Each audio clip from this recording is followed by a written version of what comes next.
There is a couple in your neighborhood right now who are doing absolutely everything right. Let's call them Hazel and Nico. Hazel is 34, works in marketing, and makes $82,000 a year. Nico is 36, works in IT, and brings in $90,000. Combined, they are pulling in $172,000 a year. That puts them in the top 25% of American households. They drive nice cars, they have a smart mirror gym in the garage that they use maybe twice a month, and their kids go to a great day camp. But every single month, when the bills clear and the direct deposits hit, they look at each other with that specific, quiet panic of people who genuinely do not understand how they're still this broke. There's always just enough to cover the month, but never enough to get ahead. Meanwhile, let's rewind to 1973. A guy named Tom worked one job, supported a wife and two kids, owned a three-bedroom house, and had more discretionary spending money at the end of the month than Nico and Hazel do today. And this isn't a story about inflation, at least not in the way you think. It's not a story about avocado toast or people buying too many iPhones. This is a story about how an entire generation got tricked into bidding against themselves and losing. It's about a concept called the two-income trap, and once you see how the math actually works, you will never look at a second paycheck the same way again. Hit subscribe, because we need to talk about how the modern middle class is being quietly robbed, and more importantly, how you can actually escape the trap. Let me break down the math for you. Let's look at two families. First, we have Tom and Susan in 1973. Tom works one job. He's a mid-level guy at an insurance company. Adjusted for today's inflation, he makes the median male salary, which is around $78,000 a year. Susan stays home with her two kids. Let's look at their fixed costs in today's dollars. Their mortgage is about $10,700 a year. Health insurance is about $2,100. They have one car. Their total fixed costs sit around $42,000 a year. After taxes and fixed costs, Tom and Susan have about $36,000 left over. That is their money. That's for vacations, going out to restaurants, saving for the future, or buying the new color TV. Now, fast forward to our second family, Justin and Kimberly in the modern day. Both of them work. Their combined income is $135,000. That is a massive jump. They are making significantly more than Tom and Susan did, even adjusted for inflation. Sounds incredible, right? Except, let's look at their expenses. Their mortgage isn't $10,000 a year, it's $19,000. Health insurance? That's up 74%. Because they both work, they need two cars to commute. Add another $8,000 a year in payments, gas, and insurance. Daycare for the toddler? Over $13,000 a year. After school care for the older kid? Another $4,500. And here is the kicker. Because that second income stacks on top of the first one, they are now in a higher tax bracket. Justin and Kimberly earned way more money than Tom and Susan did, but after fixed costs and taxes, they actually have less discretionary money to spend at the end of the year. They are on paper wealthier, but in their actual day-to-day lives, they are poorer. Two paychecks, a massive income jump, and less spending money than a guy in 1973 who spent his weekends fixing his own carburetor. This isn't just my opinion. This data comes from a groundbreaking 2003 book called The Two-Income Trap, written by a Harvard bankruptcy law professor named Elizabeth Warren, yes, long before she became a senator, and her daughter, Amelia Tyagi. They studied over 2,000 bankrupt families and found that families today spend less on clothing, appliances, and food than families did 50 years ago. The squeeze didn't come from frivolous spending. It came from the major fixed costs: housing, childcare, education, and healthcare. So, why did housing get so expensive? If you watch the news, they'll tell you it's supply chain issues, interest rates, or baby boomers refusing to downsize. And sure, those play a role. But the biggest reason houses got so expensive is that banks fundamentally changed who they were lending to. Picture this. It's 1995. A house goes up for sale in a nice, quiet neighborhood. Tom's son shows up to put in a bid. He's making one income. The bank looks at his paycheck and says, "You can borrow up to 4 times your salary. Your housing payment can't exceed 25% of that paycheck." Tom's son writes down his maximum number. Then Justin and Kimberly pull up in their 2 cars. The bank looks at their combined paychecks. The bank says, "You can borrow against both incomes up to 36% of your combined pay." Their ceiling is double Tom's son's number. Who do you think the seller picks? Justin and Kimberly, obviously. The house sells for the dual income price. Now, I want you to repeat that exact auction in every neighborhood in America for 30 years. If every family in the bidding pool can suddenly borrow twice as much money, what happens to the price of houses? They go up. They go up until both incomes are required just to win the auction.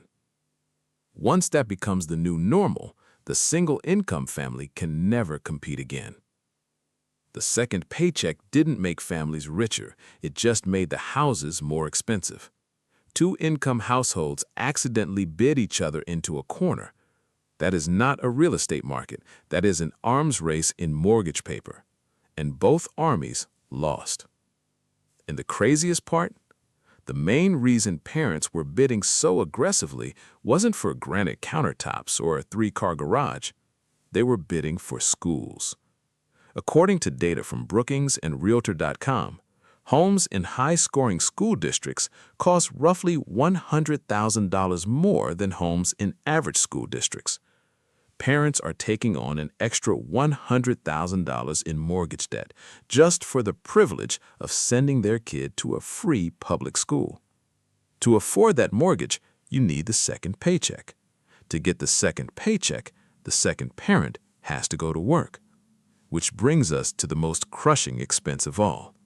Let's talk about an expense that literally did not exist as a major line item for most of human civilization. Childcare. In 1973, when Susan stayed home, the cost of childcare was 0. Not low, 0. The person providing the care was already there. Today, the national average for center-based infant care is over $13,000 a year. In cities like Washington, D.C., it's over $24,000 a year. Let me say this very clearly. In 28 U.S. states, it currently costs more to send a 1-year-old to daycare than it does to send an 18-year-old to an in-state public university. But it gets worse. Because of how our tax system works, when the second parent goes back to work, their income gets stacked on top of the first parent's income. So if Hazel goes back to work to make $82,000, she isn't getting taxed at the low brackets. Her income is getting taxed at the top of the pile, often 30 to 35% effective when you combine federal, state, and payroll taxes. Let's run Hazel's actual numbers. She makes $82,000. Take away $28,000 for taxes, she's at $54,000. Take away $13,000 for infant daycare, she's at $41,000. Now subtract the work wardrobe, the dry cleaning, the lunches out, and the expensive takeout dinners on the nights both parents are simply too exhausted to cook. The actual cash from Hazel's $82,000 salary that truly benefits the family, it might be less than $12,000 a year. For a woman working 40 hours a week, missing family dinners, and sitting in rush hour traffic, she is netting about $6 an hour for her trouble. She is working just to pay for the daycare she needs because she is working. It's a perfect, tragic financial loop. But here's the most dangerous part of the two-income trap. It's not about what families are spending. It's about what they lost in the trade. In 1970, a typical middle-class family had something that doesn't show up on any economic spreadsheet. They had a non-working adult in the prime of their working life, sitting at home. We usually call this person a stay-at-home mom, but financially speaking, that's not what she was. She was an unemployment insurance policy. She had zero premiums, infinite paid time off, and a customer service line that always picked up. If dad got laid off, mom could go get a job. If someone got sick, mom could pick up part-time work. The family had a backup engine. Today, when both parents work full-time to afford a massive mortgage, that backup engine is gone. It is already running at maximum capacity just to keep the lights on. Both incomes are completely committed to fixed costs. There is no reserve. If Tom got laid off in 1973, the family adapted. If Nico gets laid off today, the mortgage doesn't get paid next month. They have twice the chance of someone losing a job because there are two of them in the workforce, but zero ability to absorb the shock. That is why dual-income married couples are actually more likely to file for bankruptcy than single-income households. They have no margin for error. So how do you fix it? If you are sitting there feeling completely attacked right now, take a deep breath. You are not the problem. The math is the problem. But you can opt out. I want to tell you about a couple named Ezra and Lily. They make $170,000 a year, just like our first couple. But 10 years ago, when they were house hunting, the bank said they were approved for a $700,000 mortgage.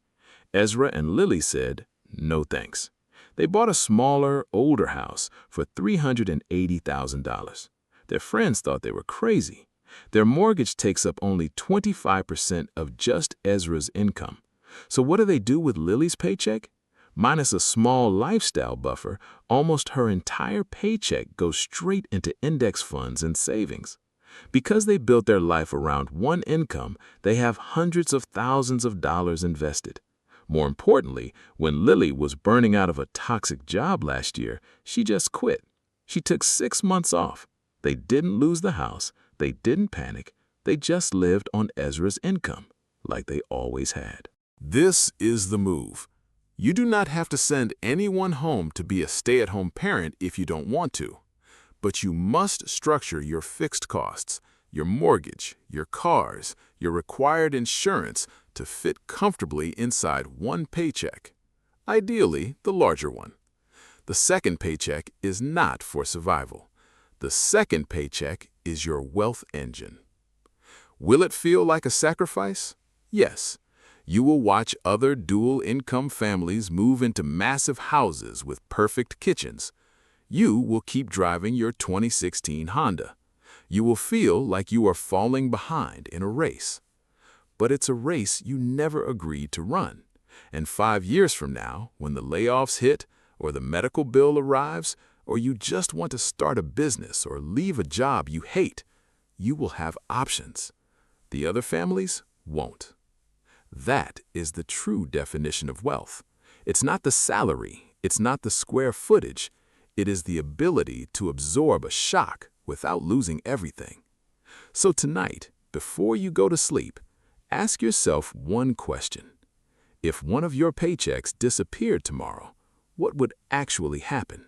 Would you adapt, or would the trap snap shut? If this video changed how you look at your money, hit the like button and share it with someone who needs to hear it. Subscribe for more deep dives into the psychology and math of building real wealth. I'll see you in the next one.